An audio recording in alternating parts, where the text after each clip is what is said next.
I think he was using the microphone in a way that he was almost yelling.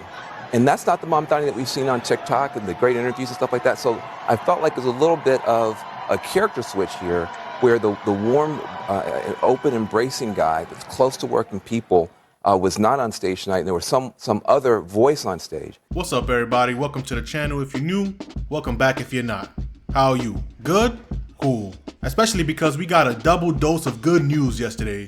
A politician who ran on helping people, Zohran Mamdani, won the mayor of New York City, and wonderfully, Dick Cheney died. I don't know about y'all, but I threw something on the grill. I had to go buy a new grill just so I could throw something on the grill. It was that important. You have to learn how to celebrate small victories when evil leaves the world. But this video is not about that. Today we're gonna talk about how fake friends are way worse than real enemies. And the perfect example for that is how Van Jones is a wolf in sheep's clothing. He's a transparent propagandist that tries to manipulate people into being the worst versions of themselves by pretending to be a good guy. Because his response to Mamdani's speech after smoking Andrew Cuomo was pathetic. He actually calls for Mamdani to not fight for the working class, just so he can have a bigger tent. Whatever that actually means in this case. So we're gonna watch some clips of Mamdani's speech, and then we're gonna watch what Van Jones had to say about it. And of course, because of how subversive and trash Van Jones's response was, the people cooked him.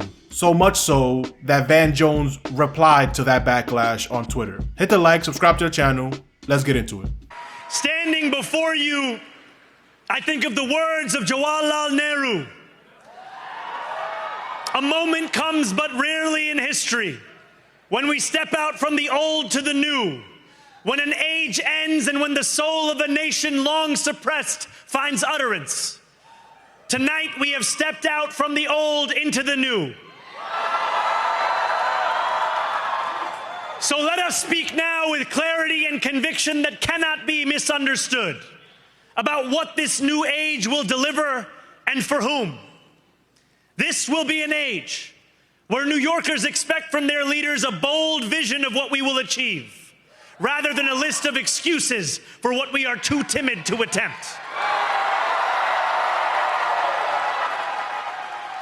Central to that vision will be the most ambitious agenda to tackle the cost of living crisis that this city has seen since the days of Fiorella LaGuardia.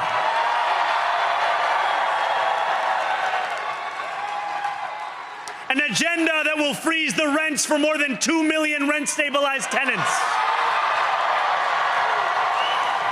Make buses fast and free.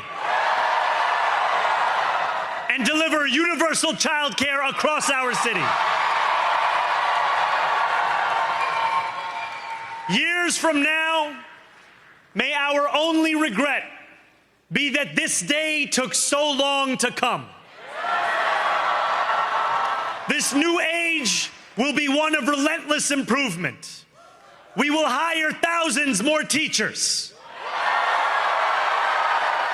We will cut waste from a bloated bureaucracy. We will work tirelessly to make lights shine again in the hallways of NYCHA developments where they have long flickered. Safety and justice will go hand in hand as we work with police officers to reduce crime and create a department of community safety that tackles the mental health crisis and homelessness crises head on. Excellence will become the expectation across government, not the exception.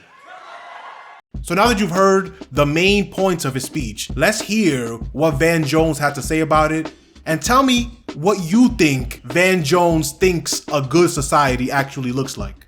First of all, you got to give the guy the credit. He defeated Democratic Party royalty, the Cuomos. That's a royal family in our party. Defeated them.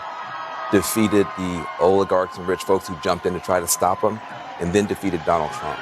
So the triumphalism that you see there is earned. A year ago, nobody ever heard of the guy.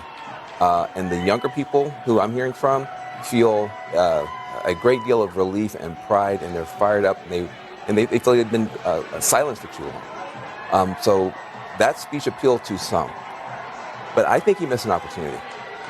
I think the Mamdani that we saw on the campaign trail, who was a lot more calm, who was a lot warmer, who was a lot more embracing, was not present in that speech. And I think that Mamdani is the one you need to hear from tonight. There are a lot of people trying to figure out, can I get on this train with him or not? Is he going to include me? Is he going to be more of a class warrior even in office? I think he missed a chance tonight to open up and bring more people into the tent. I think his tone was sharp. I think he was using the microphone in a way that he was almost yelling. And that's not the Mamdani that we've seen on TikTok and the great interviews and stuff like that. So I felt like there's a little bit of a character switch here where the warm, open, embracing guy that's close to working people was not on stage tonight, and there was some other voice on stage. That said, he's very young, and he just pulled off something that's very, very difficult. And I wouldn't write him off, but I think he missed an opportunity to open himself up tonight, and I think that will probably cost him going forward. He said people were telling him, asking him, is Mamdani gonna include me, or is he gonna be some type of class warrior? Who exactly asked that question? It's nobody that works a regular job. It's nobody that makes less than $500,000 a year. Only multi-millionaires, multi-billionaires, 50, 100 plus billion dollar people are gonna say something like, is this guy gonna be a working class warrior and not include us? Is that where your heart is, Van Jones? And the answer is yes. Van Jones is a wolf in sheep's clothing. He's only there to push propaganda and hope that well-meaning people listen to him as some type of good person. Because if you do think of him as a good person, you might want to listen to him and think, oh, maybe I should open up the tent a little bit, and also include the billionaires that dumped millions of dollars to make sure I didn't win because they didn't want what? An affordable New York City? Why are the richest people in the world so invested in everyone else not being able to live comfortably? Why shouldn't life be affordable for everybody that's not a millionaire? That idea is only controversial if your way of life depends on everyone else being miserable, which is the truth with billionaires. And Van Jones likes to play like he's in the middle. But if you really think about it, there is no middle ground between people wanting to live affordably and a billionaire class that only exists because homeless people exist. They need the threat of homeless people to maintain their leverage over everybody else. Van Jones is the same person that literally cried on television and congratulated Trump for bombing Yemen. He became president of the United States in that moment, period. There are a lot of people who have a lot of reason to be frustrated with him, to be fearful of him, to be mad at him. But that was one of the most extraordinary moments you have ever seen in American politics, period. And he did something extraordinary. And for people who have been hoping that he would become unified, hoping that he might find some way to become presidential, they should be happy with that moment. And while I was looking for that video, there was another video that showed more examples of how Van Jones is just a wolf in sheep's clothing. Something as beautiful is happening. He became president of the United States in that moment, period. Trump's going to sell you down the river, so nobody's going to cooperate, and it was the opposite. One of your partners in working on this was Jared Kushner. Jared Kushner, whose father went to prison. This is the beginning of a change back towards sanity. That was one of the most extraordinary moments you have ever seen in American politics, period. Jared Kushner and Donald Trump on the right have brought together a coalition like I've never seen. He's going to be there for 8 years. I'm now texting buddies with Van Jones. With friends like this, who needs enemies?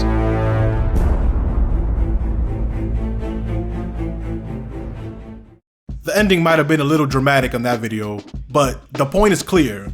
If that's what you represent, and that's who you support, and that's who you're getting bribed by and financially supported by, then just say it. Don't pretend, because people turn on these news channels like CNN for information. To be fair, I don't know why, but they do. And when they see people like this, they might not know any better. So his job there is to intentionally lie to people, which makes him way worse than someone calling for an affordable city. especially someone who just got voted in as mayor. So Van Jones kindly, oh, and weren't you the guy laughing at dead babies a couple weeks ago? If you are a young person, you open up your phone and all you see is dead Gaza baby, dead Gaza baby, dead Gaza baby, Right. Diddy, dead Gaza baby, dead Gaza baby. Like, that's basically.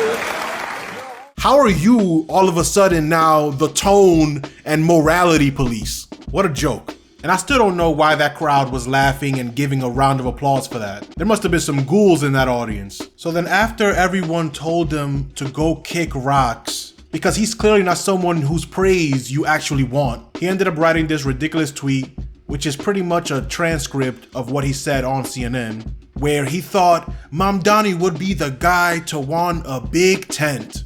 Anybody that has any actual principles cannot be for the working class people and the poorest among us, and also want to hear out and benefit the richest people in the world, because the richest people in the world only want them to be in charge of everything, because that's how they keep their leverage over everybody, by having power over everybody. Those people cannot be in your tent. They are diametrically opposed to the idea of an affordable city because they own most of the property. They are diametrically opposed to a free bus, to a public grocery stores, because they own the grocery stores. You see this list of people who donated millions of dollars. Walmart heirs, they don't want society to be good for regular people. They want to be able to screw everybody and make sure they don't have a voice. Make sure you don't have a voice. They don't fit in any tent that has actually working people. Van Jones is full of shit. But let me know what you think about all this in the comment section below. Am I tripping? Let's talk about it. Peace.